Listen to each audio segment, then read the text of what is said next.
there will be a time over the next 10 years where a lot of these banks will necessarily have to go global. outward with our Indian businesses. For example, RBI has opened acquisition financing. Historically, all that business went to the foreign banks. Now it could be the Indian banks which could be the providers for a lot of this capital to you.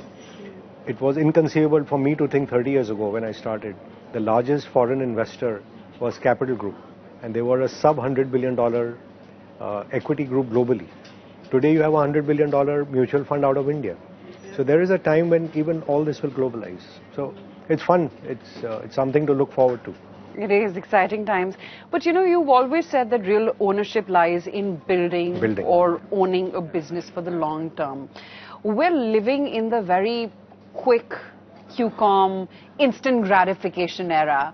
How is it that you actually changed the mindset of this young generation to actually hold for the long term and build for the future? So, well, the reality of life is you get everything not with instant gratification but delayed gratification. Yeah.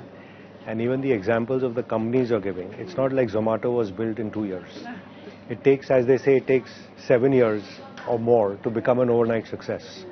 And all these people have put in the hard yards. Even there's a company which we had invested in early called Lenskart. Yes, which is was to invested IPO back 10 soon. years ago. Yeah. And at that time, I think it was probably a $100 million pre-money number on which we had gone in. And it's probably going to come I'm not giving the number because I don't want to steal their thunder on the IPO, but it's billions of dollars. So it takes its time, and it's not like every person is cut out to be an entrepreneur. Our market gives you a chance to come into equities through mutual funds. But people who have the wherewithal, if I give a statistic, the richest investor in the stock market would say have reached 50,000 crores, which is a staggering number by any yardstick anyway. But if you take the promoter of 125th number company in India, his wealth would be in excess of that. So in the markets, you have to be number one to become 125 on the entrepreneur list. So isn't that something much more worth trying if you have the ability to do that?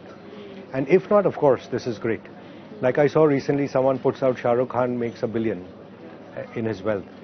By being the number one megastar for 30 years, that's the number he reached. So stock market better than being a movie star, but being an entrepreneur is better than being a stock market investor. Makes sense. The numbers speak for themselves. But you know, you've always also emphasized on think global. You've always emphasized that we can't be in this inclusive frog in the well kind of approach will not work in today's dynamics.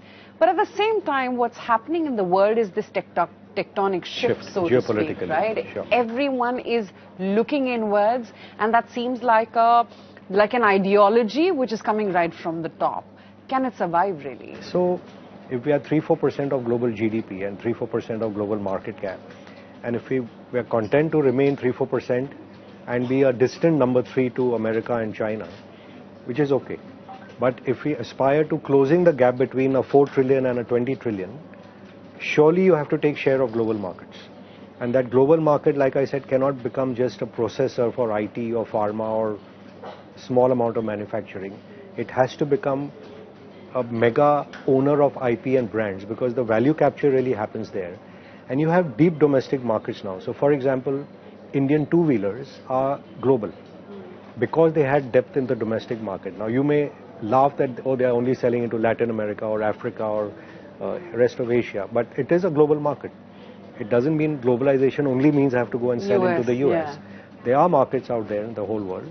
And again, like I gave you examples, whether it was Titan or Dabur or Air India or Indian Hotel, I'm just giving them as illustrative thoughts. Brands which can become big. Similarly, if you can build the Zoho in India, right? Now, if you move 50 million people onto Zoho platform, it is a sizable global platform. Like the Tatas took over Tejas network and we built our 5G stack, and they will now build the 6G and so on. It's not like we cannot do it. Our thought process was first, let me secure my current. Then I think about the future. I think now the current is secure. Is it intent or is it just contentment of being homegrown and doing well in the I think there was some degree. I would still say it's not a slam dunk, because our difficulty of doing business over here is not something which is gone. the difficulty of the court processes and the processes which delay you in the bureaucracy are not something you wish away. There are a lot of companies which go outside and build, and they get to success much faster and they can become bigger. Because again, the same example, if people can leave India and become CEO of Google and Microsoft and so on, it's not like there was lack of brain or lack of understanding of technology. It's how do you create that ecosystem. And I think the triad of putting defense, automobile industry in particular, and universities together is really how most technologies have developed in the world. Because really auto use is really half of most countries' manufacturing GDP. Because they're putting and consolidating everything together. And that's why they have the wherewithal to take technology and putting things together and going down that path. And the IT side of technology, which really comes out of defense, because now most of defense is not about guns and arrows. It's really what can you do about cyber, what can you do in space, like if you had not built, say, this Akash Tir domestically, with 4 or 5 S-400s, you won't have been able to even counter a Pakistan. Imagine what would happen if the other larger neighbor were to do something with you. So clearly it is, again, this technology, defense, auto, universities, all has to come together, and it is happening. And the government, I think, is also conscious and playing down that path.